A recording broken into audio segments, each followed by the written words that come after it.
Welcome to the third webinar in our Train Your Dog Month series. This session, we're going to focus on everyday training. There's a lot of misconceptions about dog training, and one of the reasons why we really wanted to focus on Train Your Dog Month is because the goal of it is to show people that dog training can be simple and fun. And a lot of it has to do with how we train our dogs, the time we put into that training. There's a lot of misconception around reward-based training as well, that it takes longer, that it's a slower process, and it's not as effective. So we want to go through some of the ways that you can make sure that you can build training into everyday life and really demonstrate how easy it is. Dogs are remarkable as well. One of the things I love, even as a dog trainer, there's certain skills that I may not be working on regularly, or perhaps I'm working with one of my dogs on a new skill, or a dog within the facility. I'm always amazed at how quickly dogs pick things up. And it's much less effort typically than what I first expect. So I'm going to cover the ways that we may not help dogs be as successful with the training, and some really simple habits we can build in to everyday life to really help our dogs be more successful in our busy human world. So if you are joining us for this as a first session, I'm going to do a quick intro on myself. So I'm the founder and president of Dogma Training. We've got 2 facilities here in Calgary. We do day school, group classes, private training, and we also have Dogma Academy, where we teach people to become dog trainers. The brand promise at Dogma is that every decision that we make is for the overall well-being of the individual dog in our care. So that means we're a purpose-driven company. I want to make sure that our team is well taken care of, our human clients and our dogs. We really believe that you can take the dog's needs first and still have a successful and profitable business. We love dogs. My life has entirely gone to the dogs. I'm quite active within our industry. I do a lot of board work and currently sit as a vice chair for the Canadian Association of Professional Dog Trainers. The LCSAB, that is the Licensing Community Standards Appeal Board for the City of Calgary. I work with Community Therapy Dog Society, so I currently sit on their board, and I'm a past board member of the Association of Professional Dog Trainers. I'm an active member now, but I was on that board for almost 5 years and was the first Canadian to chair it in 2018. I belong to multiple organizations within the industry, and I've got 4 designations. So I've got 3 of them listed here. The KSA is a knowledge and skills assess for a certified professional dog trainer. So that's actually 2 certifications. The CBCC is a canine behavior consultant or certified behavior consultant canine knowledge assess. I also am Fear Free certified as a professional trainer as well. Education is the core of everything that we do at Dogma. We wanted to continue to ensure that we're helping people gain a better understanding of their dogs. So again, that we can help demonstrate that dog training is simple and easy, and it should be a lot of fun. Train Your Dog Month is focusing on all of that. So we wanted to really take part of it and just find ways to share resources and really help people enhance that bond and really excel in the training that they're doing with their dogs. So when we talk about training, one of the things I frequently say to people and to my team and everyone is that training is always happening. So when you're out with your dog, this dog's out on the walk, their training is happening as we're moving the leash there, not being too rough with the leash by any means, but there is training happening there. We're going out and we're watching. So every experience that this dog is having when they're out on their walk, they're learning about the world, and training is happening within that. So if they have a situation, let's say another dog rushes up to them and scares them, that training is happening, and perhaps that association that other dogs mean scary things to them. On the flip side, let's say a child comes up and gets to meet them and gets a small treat from the child. Training is happening that kids mean good things. Perhaps the owner goes and has the dog sit and hold a stay before they throw that ball. So there's training happening. In order to get the ball, they sit, and then the owner will throw the ball. So within this walk at all times, that training is happening. Having said that, though, I think it just makes more sense if we reframe that a bit to learning is always happening. And why that matters is because we think training is when we sit our dog down and we do a session. Perhaps you think that's what's happening when you go to group classes. Training is definitely happening. It's just it doesn't stop there. And so that learning is always happening. We also forget about this downtime. So right now we've got a child, the dog is involved in this situation, settled and nice and relaxed, getting some positive feedback through some nice gentle touch there. And this overall experience, the dog is learning the positives with the child around and just that settled behavior. And we're learning that that time is a positive for them. And so even at those times when your dog is nice and settled and not actively training and learning new skills, that learning is still happening. So when we talk about wanting to help dogs be successful in our busy human world, it's really important that we understand that any interaction every time the dog is out in the world, engaging with us at home, with their environment, that learning is always happening. So when we have puppies, our new dog in the home, they're like sponges because there's so much going on. So it's their initial introduction. And that's why that time is so critical.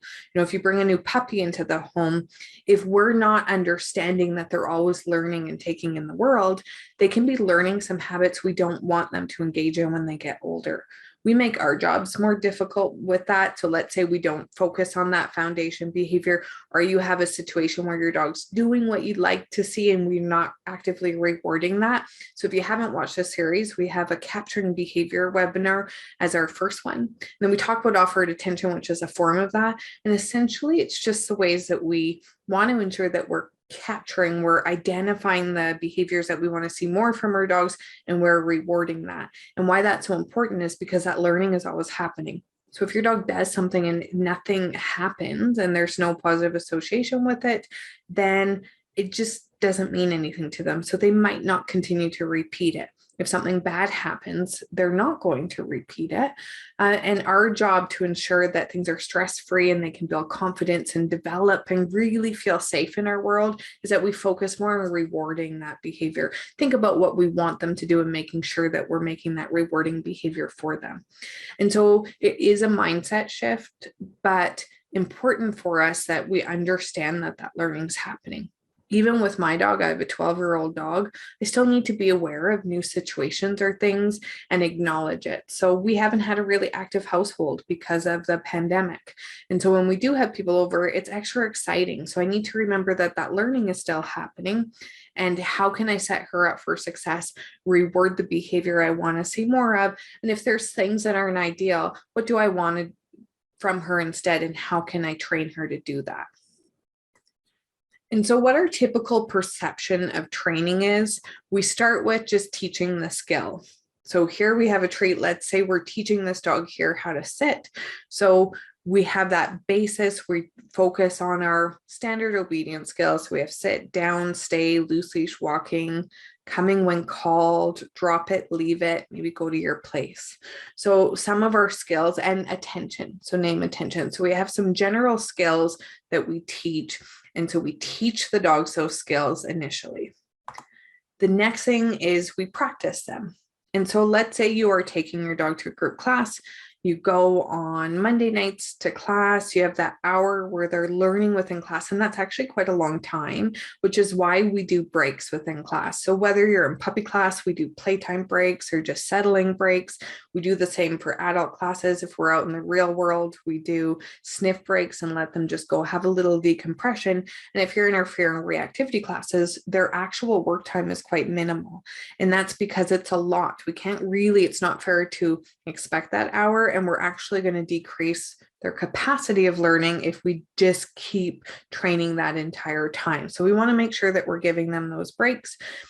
So we're doing that in class, and then we maybe do it a few times. We're excited about it. So class is on Monday, Tuesday, we pull it out, we forget about it, maybe do a little bit on the weekend, and then get back into class the following week. Our dogs still catch on to this because they are brilliant. And if they're young, they're sponges. So we're practicing this. They seem to understand the behavior. Then they know what to do. So we just assume they know what sit means. They know what down means. They've got it. Now they should be able to do this everywhere. And we run into some challenges there because there's much more training that needs to happen there. We now need to take that skill and put it into a variety of situations, And so we can really proof that training up. And I'm going to cover more of this in our last webinar of the series, but we need to really proof it up, take it out into the real world, and help the dog understand when they need to apply these skills so they can better understand what's expected of them in certain situations. So we just think we teach it, we practice it a bit, and they've got it.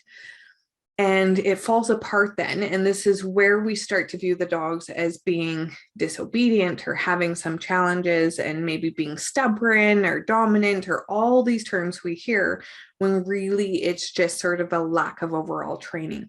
And so we can feel like it's a lot of work and it's frustrating. And so we can really flip that a bit by better understanding how to do more training with them, but not make it so it's adding a whole lot of time, because we are busy, but because that learning is always happening, it's really easy to apply every day. So how do we confuse our dogs with our training? One of the things I find really challenging is how so many of our habits and misconceptions about training really confuse things for our dogs. The other side of that, though, is it just absolutely floors me at how adaptable and brilliant dogs are, because they do forgive a lot of the things that we may be doing that's just causing training to be delayed or a bit more of a challenging process, perhaps more frustrating for both us and our dogs, but they do get it. And so we see a lot of dogs begin to understand, even if we're not the best with our training, but we can start to be more active in understanding this and really help our dogs be more successful, eliminating a lot of stress and frustration along the way. And so how do we confuse our dogs? Some of the ways is the unrealistic expectations. And so, as I was mentioning before, we teach them a new skill, they understand it in certain situations. We expect them to be able to do that everywhere, regardless of what's happening. And so we forget about, for ourselves, whether we're learning a new skill, you're learning a new, it could be something like a dancing skill, some type of sport. It could be a new work skill. All of these things, we understand that we need repetition and learning in order for it to become easy for us to understand and apply. We are so unfair to our dogs because we just forget that part. We assume that they know sit, so they should be able to do it everywhere. We expect a lot from them, and there's a lot of limitations within their lives in that, and we cause a lot of frustration and confusion because of the expectations we put on our dogs. I think of things like expecting dogs to love everyone and never be upset. I think that's one of the worst expectations we put on dogs that have caused probably the most damage to them and can cause so much stress. And so our goal at Dogma is to help people really understand things from their dog's perspective so that we can eliminate a lot of that. So what expectations are you setting for your dogs? And perhaps it's just something that you expect them to be far advanced in their training where they've still got some learning to do. And so we want to help you understand how to break those down so that you can be more successful in the training. The other part is limited practice. So I was talking about this, and this is quite normal. So we go from class to trying it a couple times to just next time we go to class. We're really intermittent with it. And where that limited practice starts to cause challenges is that your dog is always learning. They're always learning about their world. So we're missing all of these opportunities. And that limited practice is preventing them from really gaining that solid understanding. And we always see it that when our dogs are not solid with this understanding, we blame the dog. So I want to get people thinking, if they're struggling, it's not that your dog is trying to be difficult or stubborn. It's that they require more guidance from us. And so when we see that, what do we need to do to better help our dogs versus just thinking that they're being difficult? Because I promise you that they're not. I find dog training to be really humbling. 100% of the time, it's because of me, not because of them. I have to help them be more successful. I have to set the environment up differently. I have to practice more, or perhaps spend more time on those foundation skills to ensure that they really understand them. The next part of it is being inconsistent. We're so bad at this because we have a language. And so what this means is, sit sometimes means sit, but then I might say sit down, and that can be confusing to the dog because down means something and sit means something. Sometimes I don't want them to pull on leash, so I may go out. Loose leash walking is probably one of the ones I see that's the most inconsistent. So if you're a member, we're going to have a full deep webinar on this month that you can go and find within your membership to really help build that up. But we struggle with it because of how inconsistent we are. So let's say we're working on this in class. The dogs are doing really well in class. They leave. I watch everyone just let their dogs pull them right out to the vehicles. Next week, they come to class, they get out of the vehicle, dog pulls them right into class. They come in and they set it up. So the dog is learning in class. They know how to do loose leash walking, but we've just let them pull on leash and happily followed along behind them. And so the dog learns that pulling works. And then we may be out in another context and get upset with our dogs if they do the exact same thing that we were okay with just moments before.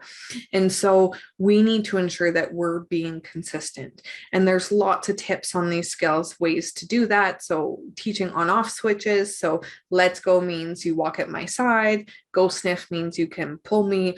Disengage, you can do something else, right? And so we're teaching our dogs when they can or can't do these things. And it helps be more consistent, and it just allows for much more success and much less stress and frustration. Coming when called, sometimes we're upset about it when they come to us. Sometimes we're happy. The dogs don't really understand that. Sometimes they're allowed to jump on us, sometimes they're not. So all of these things that we do that are incredibly confusing because we have that gray area, the more black and white and consistent we are with our dogs, it's incredible. Then we are very clear in our communication and they can be much more successful. So again, we need to analyze when we feel like our dogs are maybe misbehaving or being disobedient or stubborn. All these terms we may use, often it's got to be some inconsistency, lack of training on our part, or just overall practice, or we're just expecting far too much from our dogs. So like I said, we're going to work on changing our mindset with this. And so training really can be easy. So I'm going to give you some ways that it can be easy. And a lot of it just has to do with these setups and how we're practicing with our dogs in day-to-day life. It's not disobedience too. So I've spoken about this a fair bit now, but your dog isn't choosing to be difficult. We would not want to live with our dogs, and we wouldn't love them as much as we did if they were out just to be difficult. And so it's important we remember that our dogs are doing something because something about that behavior worked before. They're not doing it because they want to upset us. They don't want to stress us out. Maybe we've got them in a situation that's just too much for them. Their skill set's not there. There's so many different things. Just like us, I know my performance day to day at work varies even within the day. One day I'm really skilled at something, the next day I might struggle a little bit more. This is the same as our dogs. And so when we look at something and we want to label it as disobedience or stubbornness, we really need to step back, assess what our dog needs, and provide them more guidance. That can be difficult at times. So that's what we're here for too. So if you're having some challenges with an area, you're not sure what guidance to give your dog, that's where a professional dog trainer comes in. We can make that really simple. We can easily identify it, break down the steps. Your job is just the follow through, and your dog can be really successful with it. The other thing too is it's not time consuming. I never sit and do long training sessions with my dogs, even within our day school and within our programs. I mentioned about the group classes, even with day school, they're there with us for the day. Yes, they're always learning, but we're not actively training the whole time. We make sure that the dogs are getting little break times from the training and the play. They're getting some downtime. We have structured nap times as well. They get opportunities to go out of the building multiple times during the day. We do enrichment activity. There's play. So we're really trying to vary all of that because we don't want to just train. It's too much for the dogs. Retention will be low. And there's studies to show that doing a short session followed by play actually improves the training and the reliability of it. And so we want to get out of this mentality that training a dog is a lot of work, because as soon as we can think of it, they're always learning. We're always looking at opportunities to help our dog be more successful. And we're going to see much faster progress that way and long-lasting, reliable behavior. And it should be fun. So yes, there's moments where it may be difficult, if you have a dog that's very excitable, a dog that's got some bad habits and has had some poor learning in areas that we don't want, and we want to shift that. It's not going to change overnight, and there's going to be some setbacks there. But overall, it should be fun. You should be seeing continual progress. It should be enhancing the bond with your dog. And if you're not having fun, it's a sign that you need to do that break. So how can you give a break, have a little fun together? This should be about you guys joining and really becoming a team together. And so we want to make sure that that training is fun. When it's not fun, that's a shift, or a sign that something's got to shift. So what about this everyday training then? We've talked a lot about the background. So how do we actually build training into everyday life? One of the things is scheduling short sessions. Scheduling short sessions would be something I would actively be focusing on with a newer dog, a new dog to the household. Perhaps I've started a behavior modification program with a dog that's struggling with fear or reactivity, or I'm teaching some new skill, or I want to focus in some area. So if that's the case, I want to make sure that I am scheduling time for it. Otherwise, days go by and we just don't have that focus. And so short sessions, I'm talking maybe 15 minutes max. You can do sessions as little as 2 to 5 minutes, so if I'm making food, I know with our food, we have to let it kind of set for a bit. So I might make food, do a little training session, and then put the food down for my dog as a reward. And you can pair it in things that make sense within your day. So if you're a person that jumps out of bed and flies out the door to go to work, might not be the time to schedule it, but perhaps you have time on a lunch break, or you do it that when you come home, you're immediately going to engage with your dog and do some training sessions, perhaps do a short walk with them, and do something before or after dinner.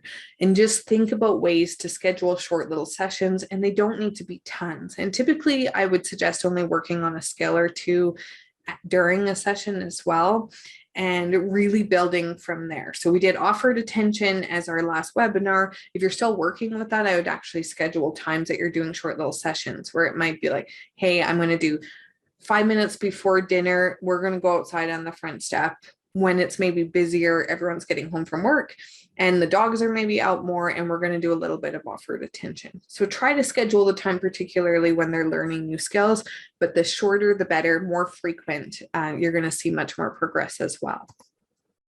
Practice with everything your dog perceives as a positive too. And so this is where learning is always happening. And so I'm not just scheduling these times, but it might be like, hey, my dog needs to go out the back door because they've got a potty. So I could do a short little training session before they go out, maybe even just one skill. So, hey, you want to go out the door? I'm going to ask you to sit and do a stay first. Maybe you're going to put their food bowl down. You could practice stay there. You could practice leave it there. You're playing a game with them. You could, before you throw the ball, you could be practicing your drop it with the fetch game. You could be working on stay. You could do something as simple as a high five or a shake before you throw the ball. It doesn't matter. It's just that anything and everything your dog perceives as a positive, they've got to do something to gain that. And it's just a way, it's not a controlling thing or anything. It's a way that I love to actually just easily build training into everyday life. Something as simple as my attention too, so if my dog goes and they're lying on the bed and they're being really good and calm and settled, I want to make sure that I'm rewarding them for that, and my attention is positive to the dog. So I'm aware of that. All for a pause on the ground. I want to make sure I'm thinking of behavior I want to see more of, and rewarding that through anything that the dog perceives as a positive. So this is toys, treats, access to getting outside, going on a walk, taking that leash off to run at the park, getting to go say hi to their friend, that person in and out of the vehicle, getting to play fetch, their food, a treat, your hello, attention, anything you can think of that your dog enjoys. You can do a little bit of training beforehand to get access to that. And then the other thing that's really good is to do this same thing for any skills you're struggling with. So as I mentioned, we tend to have some unrealistic expectations and we put a lot of the blame on the dogs, where we've got to reassess and look at, like I said, typically it's just at a little bit more practice. A good example that really opened this up for me was sit versus down. And so sit is something we're always asking our dogs to do, and they do it all the time for things. It becomes almost like a default behavior where our dogs think, in order for me to get things, I've got to sit. It's like their way of saying please. Down's not the same. We don't practice it as much. So often we would see that someone would come in and their dog would be doing really good with sit and maybe not so great with down. And we view it as the dog not understanding. But often what it is, we just haven't practiced it to the same level, where that sit is where that everyday training is happening and they're doing it for everything they may perceive as a positive. Where if, let's say I was struggling with down, I would just switch it and I would do it the dog downs before they go outside, before they get their meal, before they say hello, before they get into the vehicle, out of the vehicle, all of these things that are happening, I would just work on that down. And it's a great way to be practicing it and doing it all the time throughout the day. You don't need to do multiples in a long session. It's just if you're consistently practicing it, the dog is getting lots of opportunities to pair that positive and really strengthen this skill for them. It also becomes really fun for them to do. So when they do it to gain access to all these positive things, they're learning that this skill is a really fun one to do, and they're actually going to enjoy doing it. So really the benefits of this: clear communication. The more clear that we can be, the more black and white. Our dogs are incredible and they will impress you with how wonderful and brilliant they are. Our job is to really assess how clear we're being and consistent. Ultimately, it minimizes stress. It minimizes stress on both ends of the leash too. We get frustrated with our dogs and our frustration's unfair, and it adds a lot, and it can be confusing and stressful and potentially even scary for our dogs when we're stressed and frustrated. And so the more that we step back and go, okay, you're struggling with this, what do I need to do to help you, versus blaming the dog, you see an immediate switch and a lowering of stress in the training. Ultimately, that enhances your bond. I want to be the queen of all good things to my dogs. I want my space to be safe. So I really look at taking my job quite seriously, that I'm there to help my dog be successful. I've got to guide them, teach them, and show them what's expected of them.